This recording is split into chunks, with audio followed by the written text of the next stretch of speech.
السلام عليكم ورحمة الله وبركاته. حبايبي طلبة 5 ابتدائي، معكم مس مروة. بإذن الله هبدأ أول فيديوهات الدراسات الاجتماعية الترم الأول، الوحدة الأولى. الدرس الأول معنا هو موقع بلدي. مساحة مصر كلها 1,000,000 كيلو متر مربع. المساحة الكبيرة دي بتدينا جمهورية مصر العربية اللي هي بلدنا مصر. تعالوا بينا نعرف الموقع الجغرافي. الموقع الجغرافي بكل بساطة هو موقع المكان ده عندي قارة، دولة، مدينة.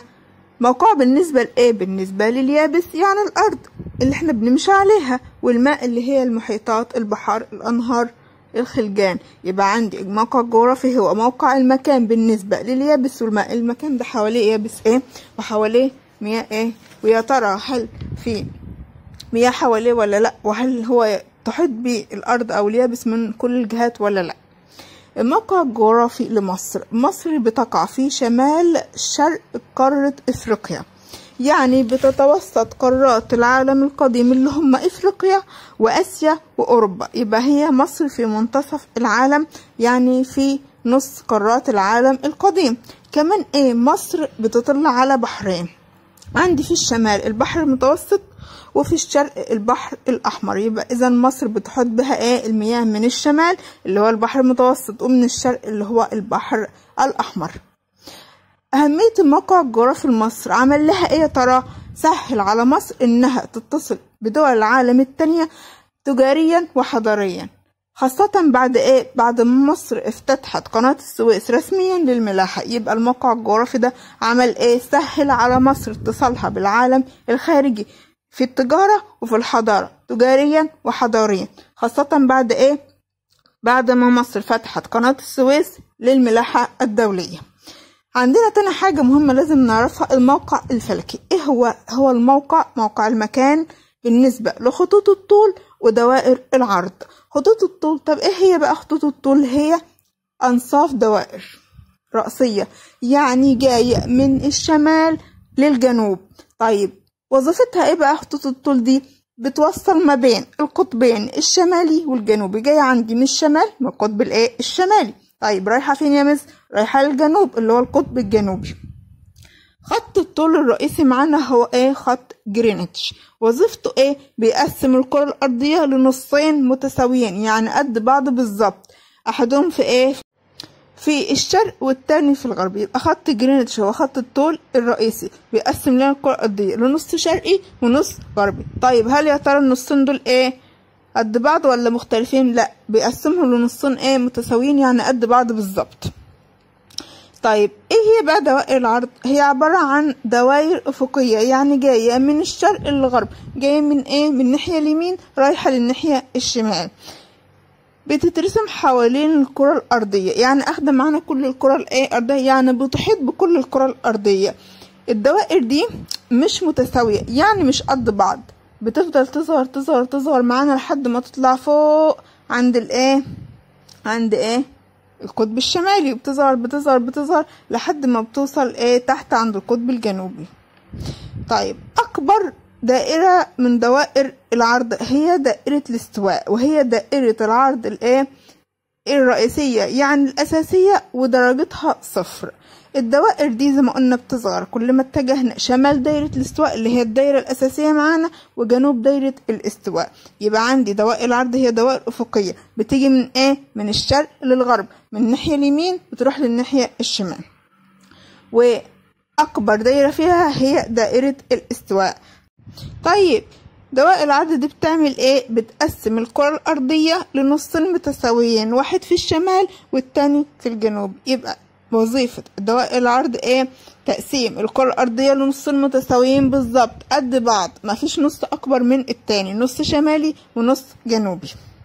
هل يا ترى في دوائر عرض تانية؟ أيوة، معانا في دوائر عرض تانية، منها مدار السرطان.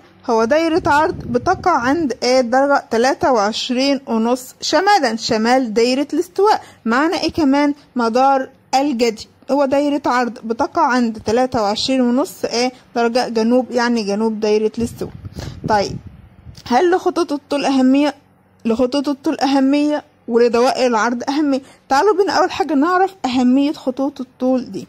بنحدد بيها المكان او الموقع على سطح الارض بنقول شرق وغرب، شرق خط جرينتش وغرب خط جرينتش. هنقول مثلا ان مصر بتقع في شرق خط جرينتش، يبقى اذا خطوط الطول بتعمل ايه؟ بتحدد لنا الموقع والمكان. بنقول في ايه؟ في الشرق او في الغرب، شرق خط جرينتش او غرب خط جرينتش. ايه كمان؟ بتحدد الزمن، التوقيت الساعة 2، الساعة 3، الساعة 4. وبنعرف التوقيت كمان، فرق التوقيت بين الاماكن او الدول او المناطق على سطح الارض.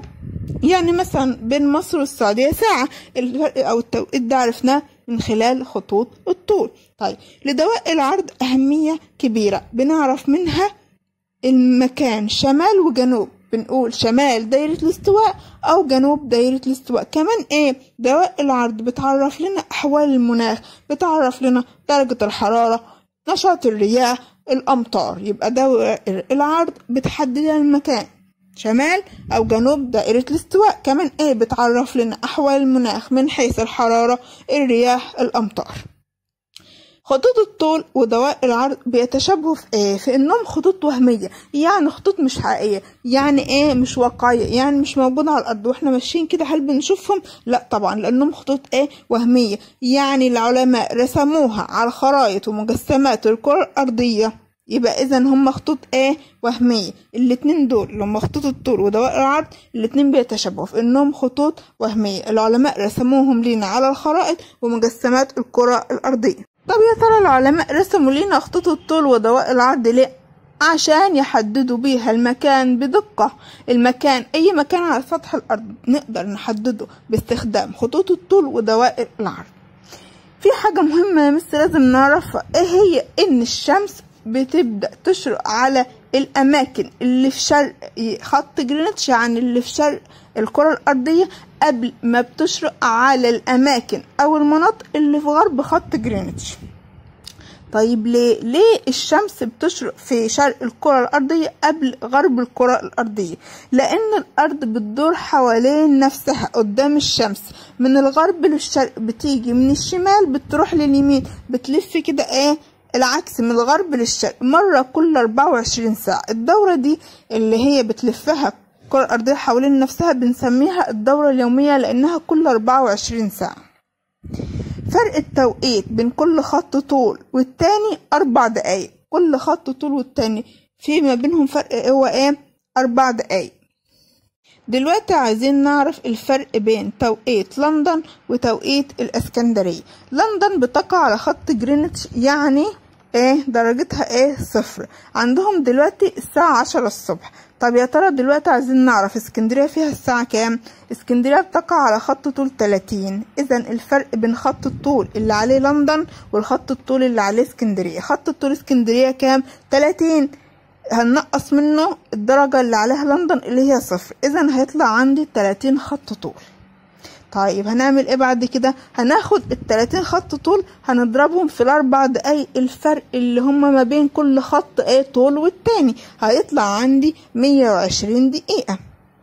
عايزين بقى نحول ال 120 دقيقة دول لساعات، هنقسمهم على 60، هنقول 120 دقيقة على 60 بتساوي 2. طيب قلنا الساعة في لندن كام؟ 10 الصبح. 10 الصبح دي لو زودنا عليها الاتنين اللي هم طلعوا من الساعة، يعني ما حولنا الدقايق إلى ساعات، هيطلع عندي الساعة 12 الظهر. يعني لما أقول لك دلوقتي الساعة كام في لندن؟ 10 الصبح. طيب في اسكندرية 12 الظهر. زي ما عرفنا موقع الجغرافي لمصر، تعالوا بينا نشوف الموقع الفلكي لمصر. مصر بتقع بين خطي طول 25 درجة و37 درجة شرق خط جرينتش. معنى كده ان مصر بتقع فين؟ في شرق خط جرينتش، بتقع في شرق الايه؟ الخط ده. طيب ايه كمان؟ بتقع بين دائرتي عرض 22 درجة و31.5 درجة شمال دايرة الاستواء. يعني مصر بتقع في شمال الكرة الأرضية، شمال دايرة الاستواء. الموقع الفلكي ده عمل ايه؟ خلى مصر بتكون في مناخ الإقليم الصحراوي، ومعظم مصر يعني معظم جمهورية مصر العربية بتقع في ايه؟ في مناخ الإقليم الصحراوي الحار، درجة حرارته عالية. زي ايه؟ زي محافظة الوادي الجديد. ايه كمان؟ مصر وقعت فيها الأراضي الشمالية، يعني أراضي شمال مصر ضمن إقليم البحر المتوسط المعتدل، يعني درجة حرارته معتدلة. زي إيه؟ زي محافظة الإسكندرية. وبكده خلصنا درس النهاردة حبايبي في 5 ابتدائي. لو كان الشرح عجبكم ما تنسوش تدعمونا باللايك والشير والاشتراك في القناة وتفعيل الجرس عشان توصلكم الدروس والأسئلة الجديدة. كانت معاكم مس مروة، أشوفكم إن شاء الله في دروس وحصص جاية بإذن الله، والسلام عليكم ورحمة الله وبركاته.